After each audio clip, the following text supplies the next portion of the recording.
Hello, my name is Veer Animus with VA Games, and I'd like to welcome you to a very special installment of my Sonic 3 and Knuckles playthrough in the Mushroom Hill, and this marks the first stage in the Sonic and Knuckles segment of the game. As you can see, it starts off with a little bit of intrigue, so take a moment and check this out.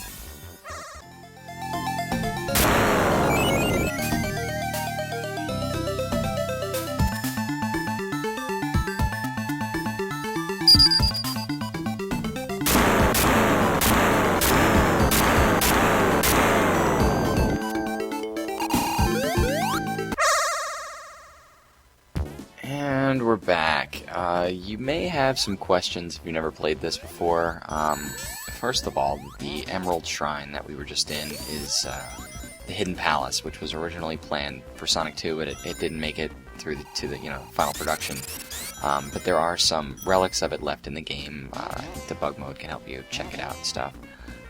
Anyway, you only get to come here via those special rings if you collected the 7 Chaos Emeralds in the first 6 zones of the game, the Sonic 3 portion of the game, which I show you how to do in the first 2 episodes of my series. You can get all 7 emeralds by Act 2 of Hydrocity, was it?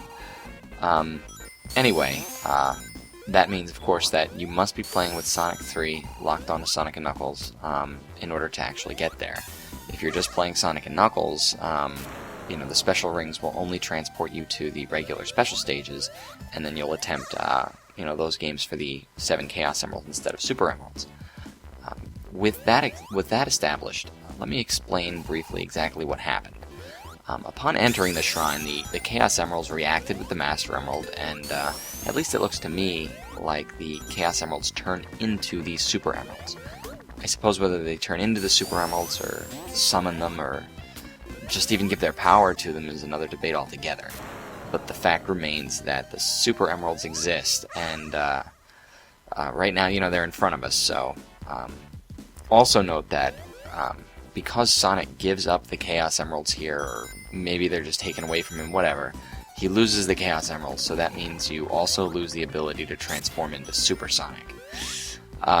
So that sucks, but never fear, because that should only really be a temporary setback. When you step on one of those grayed out emeralds, as you can see, it transports you to that emerald's blue sphere stage, which of course means that you're at liberty to choose the order at which you attempt these games, which is different from before, which you went to each of the blue sphere games in an order, and even if you failed, you'd go on to the next one and eventually loop back around.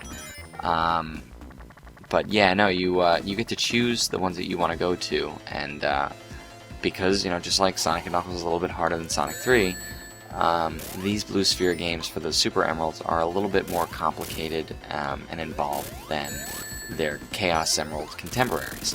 So, but, they're manageable just the same, with just a little bit of patience and perhaps a little bit of practice. Maps can help you too, and you can find those with the help of the interwebs if you care to look.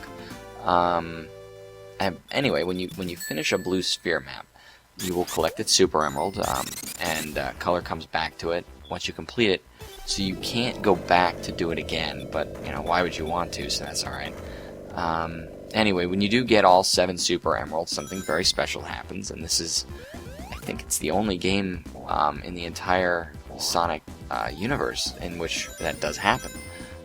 So it's a lot of fun, and it was very special to me, and we're almost there actually. You can get all 7 of them in Mushroom Hill, because I think in Sonic's path there are 8 special stage rings. So even if you miss one, you can still manage to get all of them by the end of this stage. And after this one, at least as far as I know, there aren't a whole lot. I know that I've had some trouble in the past finding some of the special rings in some of the other stages. I know they all have them, but they get pretty hard to find. And by Lava Reef Zone, I think Lava Reef Zone is the last stage that has any of them. I'm probably also going to be doing a video that details the special stages. That you can see them in the right hand corner of the video.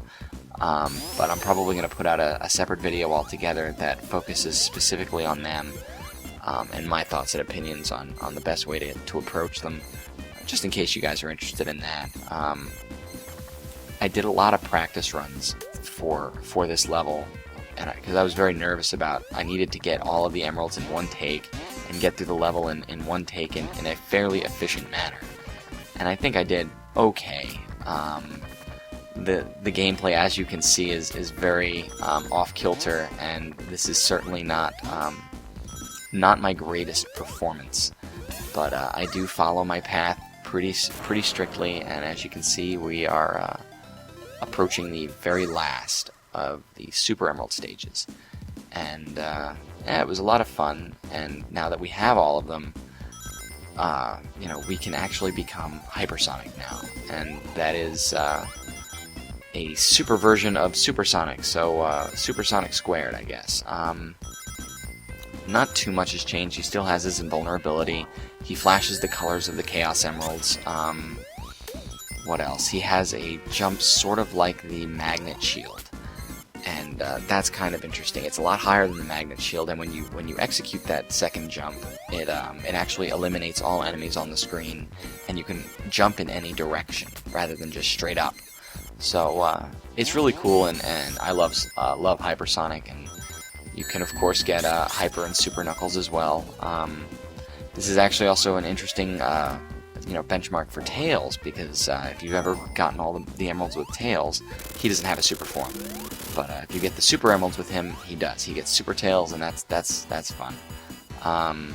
But anyway, we're coming up on Robotnik now, and as you can see, I do horribly. I am absolutely failing at this, and I don't know why. It's ridiculously easy. So I apologize for my less than flattering gameplay, but that is the end of Mushroom Hill, and I'm very happy because this was a very nerve-wracking process. It's not easy to get through this in one take. And I'll see you guys over on Flying Battery.